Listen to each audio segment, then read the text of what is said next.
तो फ्रेंड्स आइए देख लेते हैं ऐसे हिंदी वाक्यों को इंग्लिश में कैसे बोलें।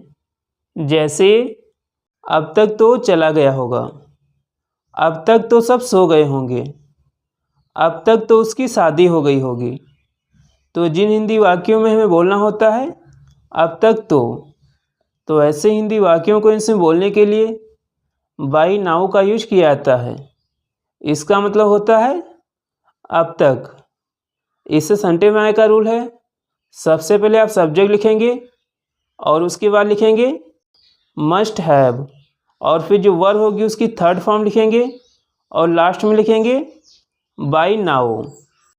जैसे अब तक तो चला गया होगा, तो इसकी इंग्लिश होगी he must have gone by now, he must have gone by now.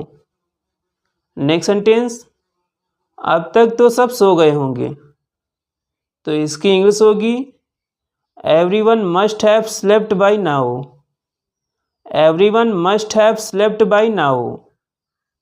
Next sentence, अब तक तो उसकी शादी हो गई होगी, तो इसकी इंग्लिश होगी she must have got married by now, she must have got married by now.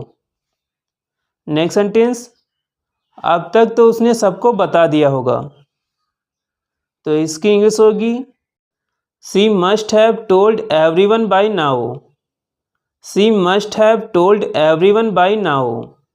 अब एक सेंटेंस आपके लिए जिसकी इंग्लिश आपको कमेंट बॉक्स में लिखनी है, जो कि है अब तक तो वे घर पहुंच गए होंगे। तो इसकी इंग्लिश आपको कमेंट बॉक्स में लिखनी है। Thank you.